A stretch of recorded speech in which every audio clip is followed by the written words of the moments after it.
Hello everyone and welcome back to my channel. If you're new here, my name is Victoria. I'm currently in college studying fashion, but I read a lot and I make up videos that I think are fun. I hope people enjoy them. I like making them, so I'm gonna keep doing it.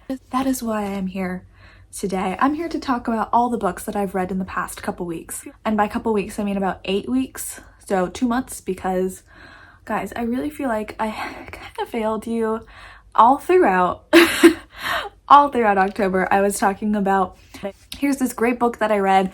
I'm going to talk about it in my October wrap up, which I never did. I'm so sorry. I just never made my October reading wrap up with my reviews of all the books that I read in October. So I feel like I failed. But I'm here to redeem myself today, sharing the books that I read in October and November. I didn't actually get to that many in November, so I just decided we're just going to combine it. And it's a month late, but here is my October wrap up as well. So honestly, does it look like a lot? Yeah, actually when I was putting it together, I'm like, wow, I read a lot in the past couple months. And I feel like I often see people being like, here's like the 300 books I read in this 1 month. And I'm just like, what? How is that even possible? Realistically, it's like 17, but still, like, that's a lot of books to read in a single month. I just love picking up like a 500-page book, and you can't read 17 of those in a month.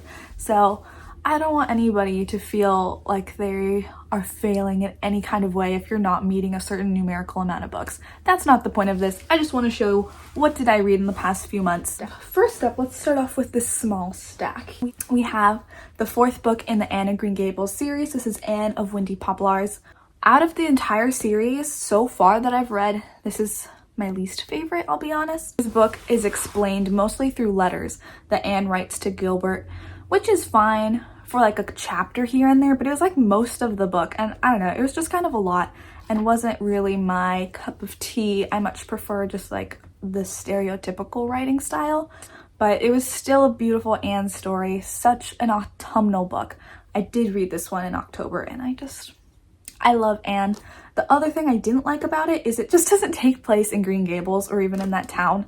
She's off somewhere else, which makes sense as it follows her like throughout her life, but they're just like the characters that I just love, like Diana and Marilla. Like, they just weren't in it as much as I wish that they would have been.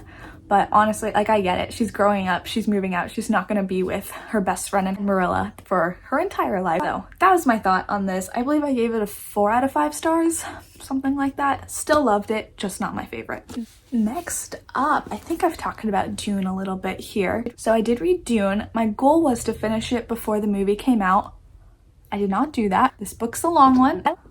Ooh, there's a really pretty map at the end. Oh my goodness, look at that. I love it. I don't think I ever really noticed that. Anyways, it took me a very long time to get through because as soon as you open the book, you're in the story. There's no introduction.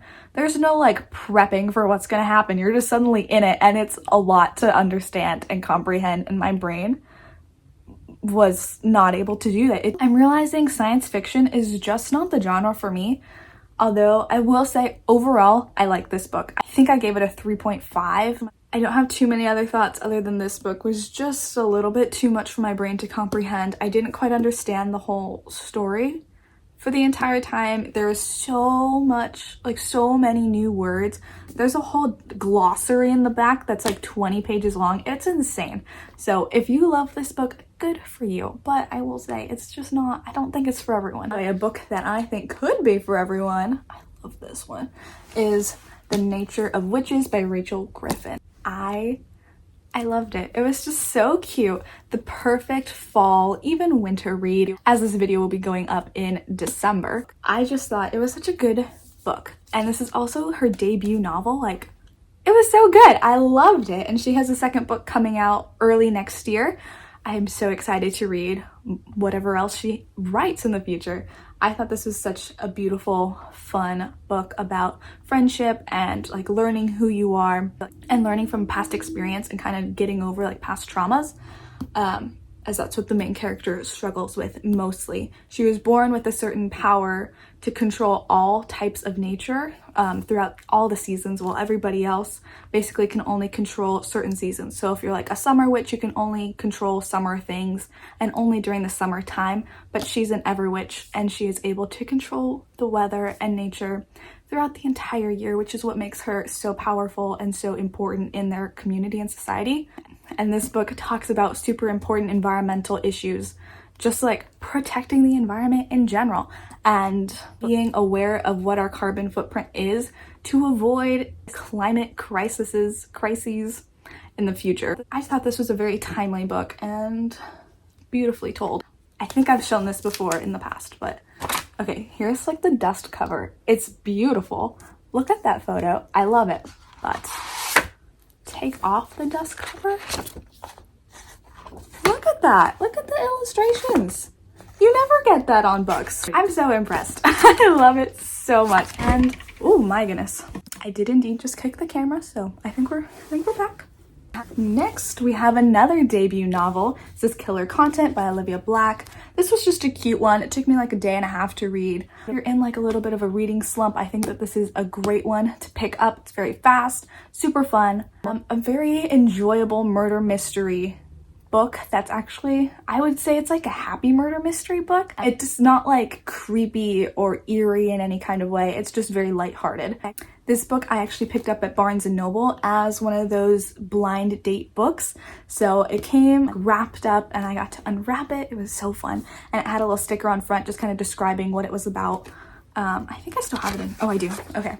So this is what the Barnes & Noble people said that it was. So it's a blind date with a mystery book. When I first got it, I'll be honest, I thought it said blind date mystery, like the date was just mystery, which I kind of thought, okay. But no, that's the genre. This book is mystery, and they describe it as cozy, charming, witty, unputdownable, fast-paced, and first in a series. And I would completely agree with that. It was so good. It just kind of sucked me in, and I just read it super quickly and enjoyed every second of it. Alrighty, guys, this next one, I have never read anything like this before. This is A Secret History by Donna Tartt. I picked this one up because literally everyone recommends this for the autumn season, and I can see why. It's definitely got autumnal vibes, very dark academia, and I think I've realized dark academia is just not for me. I don't know, I'm down to read more dark academia books just to like fully get into it and then officially decide if I like the genre or not. But this one was insane. I looked it up and it's a psychological novel, which was a genre I'd never even heard of before. So I'm happy I read it because this has been on my list for a while. But overall, I don't think that this book was for me. I enjoyed it. I will say that I did enjoy most parts. I think it's supposed to be a murder mystery also. And just for being, in my head, for it being a murder mystery, it starts off with you finding out who died and who did it. And that just like really threw me off for the rest of the book. But it's a fascinating look into what happens to people mentally after they kill someone, basically. So there's a group of friends who murder one of their friends in their group. And you just watch all of the characters go down different spirals of like mental insanity in some cases after they commit this murder. If you want to read this, maybe look into some trigger warnings, look into it, as well as this deals with some heavier subjects, I will say. But if you're looking for a dark academia book that takes place in fall, very dreary weather, with academics in a college setting, I think that you would enjoy this one. It's just not necessarily the book for me. Okay. The next stack here, we'll start off with something fun. The X-Hex by Erin Sterling. So this book was very fun for the first half. I loved the first half.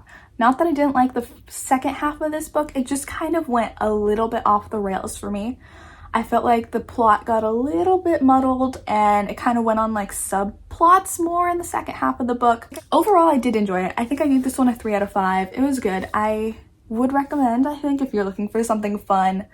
Also, if you're in a reading slump, I think this is a great one to read. Very fast paced. I read it in like maybe 2 days, something like that. It's just a very fun, lighthearted book. So If that's what you like, if that's what you're looking for, definitely recommend the X-Hex. It was so cute, honestly. Whew. Guys, I finally dipped into Colleen Hoover.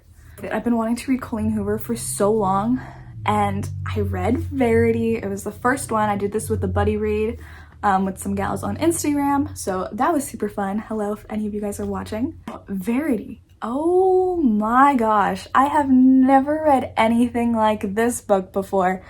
This is considered a romantic psychological thriller book. It was the most insane book I have ever read. And Lois, who is an author, is then brought into Verity's home to continue working on Verity's best-selling novel series. I think it's like the last book in the series that she's helping to co-write, as Verity is severely injured and can no longer work on her series. The three of them end up living in the same house together. Verity basically is just like a shell of herself after this accident. Her brain is not functioning correctly, so she's like somewhat a minor character in this book, you could say. As Lois is researching and going through Verity's office, she comes across this manuscript in which you find out the most insane things about Verity's past. It is so dark. It was just crazy. And the ending, like the last 2 chapters, guys, I did not see it coming. I did not see it coming. There's such a good, insane plot twist in the end of this. I did give this one 5 stars because honestly, the book was so creepy. I was scared to give it anything lower for fear of like something coming out of this book and attacking me. Maybe that's dramatic, but I did very much enjoy this one. It was crazy and like nothing I'd ever picked up before. Okay, we're completely switching it up with the selections. This is the Selection Stories by Kiera Cass. If you are a fan of the Selection series, which I have, there we go, which I have right here on my book cart, you would love this one. I think this is such a fun book for fans of the series. So these 2 short stories, The Prince and the Guard, they focus on the Prince, Maxon, and the guard, Aspen. I was thinking you were going to be getting a little bit more of like what happened beforehand with these characters before the Selection series starts, and you do get that a little bit with Maxon, but it kind of is what we already know just from his perspective. So honestly, it was an interesting look into the different characters that you don't get to know as well throughout the series. So like I said, for fans of the series, I think that this is a great book to read. It was very quick. I think I read this in like a day. You just kind of get to be in the heads of the 2 male characters in this book. It was a fun one, an enjoyable read, very lighthearted as well. These past 2 months have just been like diving into books that I've been wanting to read for a while. I finally picked up the first book of Akatar by Sarah J. Maas. It was good. I enjoyed it. I will say I think it was hyped up just a smidge too much and my expectations were a little bit too high. I did give this one a 4 out of 5, and I will definitely be reading the rest of the series because I've heard that some other books in the series are even better than the first one. Overall, thoughts? I enjoyed it. I think if you're a fantasy fan, I think this is a good one to pick up. I think that the characters are very likable in this, and I'm excited to know where the series is going to go in the rest of the books. This next book is one of my favorites. So this is The Giver Quartet by Lois Lowry, which means it has all 4 books in the series in the single volume, which is why it is so big. I did not read this entire book in the past couple months. I did finish up the last book in the series, which is Sun. That one was so good. It was such a good ending to the series that I've been reading for the past couple years. Honestly, I just kind of pick up one book whenever I feel like it. And I felt like finishing up the series. It was so bittersweet to finish it up because I just loved this world of The Giver. The Giver might be my favorite book. It's one of the top books that I recommend to people. If you're looking for a book recommendation, read The Giver. It's so good, and it's also fairly short. So if you're someone who doesn't want to make a big commitment to a book, check it out. They're pretty short, and they're phenomenal dystopian novels. And the last book, why is it dusty? I literally just read this. Well, the last book that I read is the 3rd book in the Crave series by Tracy Wolff. I will say, not my favorite. I'm gonna be completely honest. I didn't really like this one. Like, nothing happens for the first 100 pages. I will say, the second book, 5 out of 5 stars. It was so good, and I had such high expectations for this one. Just was not as good as the second book. So I had pretty high hopes for this one, and you know, I think I gave this one a 2 out of 5. I'm gonna be completely honest. There are 2 more books coming out in the series next year. Will I read them? Yes, I want to know how the series is gonna end. I very much like the characters. This book just wasn't what I had hoped exactly. Well, that was the last book, so that's gonna wrap up my November and October reading wrap-ups. I hope that you guys enjoyed, and if you guys read any of these books, what were your thoughts on them? Do you agree with me? Do you totally disagree with me? Because that's totally fine. This is just my opinion on some books that I read, and I am by no means like a literature student or anything like that. I'm just a gal who likes to read in her free time, and here are my thoughts on some books that I read. If you liked any of these books, or if you are now wanting to go read them, I'd love to know. All my social media will be linked down below. You can follow me on Instagram for much more book content. Don't forget to subscribe to my channel, give this video a thumbs up, turn on the bell notification so that way you are notified every single time that I upload. I'm almost done with classes, so I should be uploading much more frequently than I have been during the school year. Just get excited for some more book videos. And with that, I will see you guys in the next one. Goodbye, everyone.